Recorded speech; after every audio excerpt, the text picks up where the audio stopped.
नमस्कार, बिहार मिथिला न्यूज़ में आपका स्वागत है। मैं हूं मनोज। देखिए, 2025 में चुनाव है और अभी बजट सेशन पर चर्चा चल रही है। सभी एक दूसरे पर आरोप प्रत्यारोप लगा रहे हैं, क्योंकि ये सदन की अंदर की लड़ाई नहीं बल्कि ये सदन की बाहर की लड़ाई है। जनता तक अपने अपने विचारों, अपने अपने मुद्दों को रखना अब राजनीतिक दलों की अहमियत हो गई है। राजनीतिक दल किसी भी कीमत पर कोई भी मुद्दा से पीछे हटना नहीं चाहते हैं।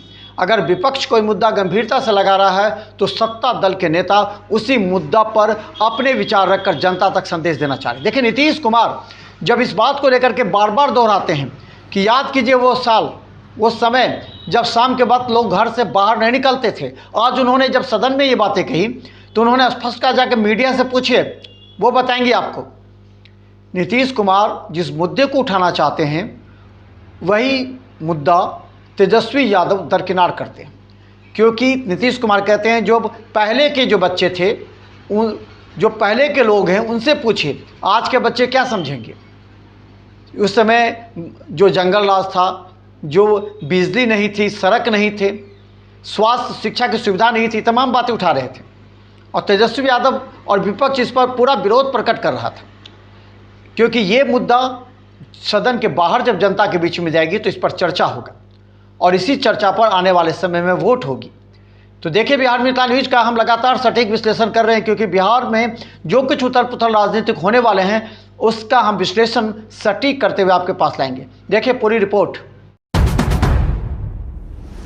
बिहार के बजट सेशन पर चर्चा जोरों पर है। एक दूसरे पर आरोप प्रत्यारोप का दौर जारी है, क्योंकि मुख्य मुद्दा है 2025 में होने वाले बिहार विधानसभा चुनाव, जिस पर सभी की निगाहें हैं।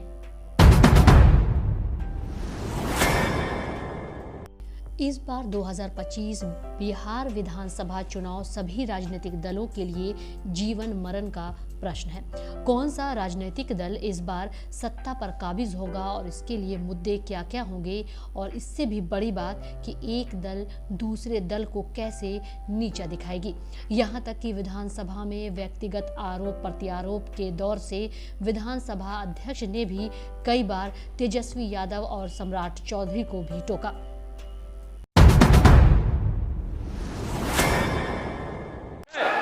इसलिए चुपचाप बैठिए। अगर बोलते रहोगे हम ध्यान नहीं। आपको बता दें कि मुख्यमंत्री नीतीश कुमार जब अपने भाषण के लिए खड़े हुए उस समय से ही विपक्ष में हंगामा शुरू कर दिया। उनके भाषण के क्रम में हंगामे के बाद नाराज होकर मुख्यमंत्री ने जब तेजस्वी यादव और अन्य को बच्चा कहा तो विपक्षी भड़क गए। यह मत समझिए कि यह सिर्फ विधानसभा के अंदर की बात है। यह विधानसभा के बाहर जब संदेश जाता है तो इसका असर आने वाले बिहार विधानसभा चुनाव पर भी निश्चित तौर पर पड़ेगा।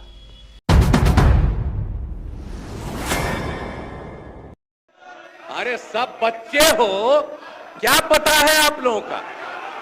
कुछ पता है? जरा प्रेस वाले से पूछ लो। शाम के बाद में आई बच्चा है, इसका क्या जन्म हुआ था? कुछ है?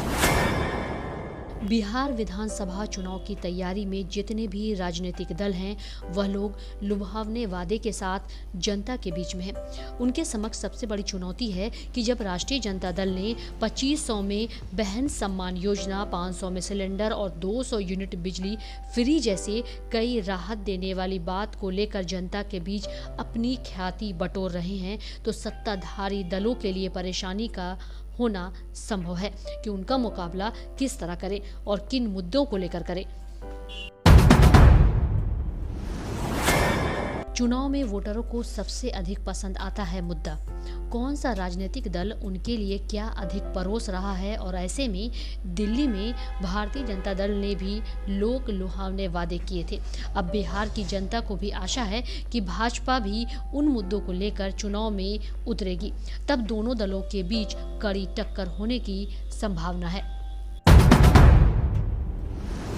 चुनाव से पहले तो एक दूसरे पर आरोप प्रत्यारोप का दौर चलेगा ही, लेकिन जनता सभी को बारीकी से देख रही है। एक तरफ जहां बिहार में मोदी के चेहरे पर चुनाव लड़ने की तैयारी है, वहीं तेजस्वी यादव अपने पार्टी के अस्तित्व को बचाने की तैयारी कर रहे हैं। ऐसे में सबसे अहम होगा तेजस्वी यादव अपने दल के किस व्यक्ति को टिकट देते हैं, उनका चेहरा और क्षेत्र में उनकी कितनी पकड़ है जनता के बीच में, यह महत्वपूर्ण होगा। वरना एक बार फिर राष्ट्रीय जनता दल को हार का मुंह देखना पड़ेगा।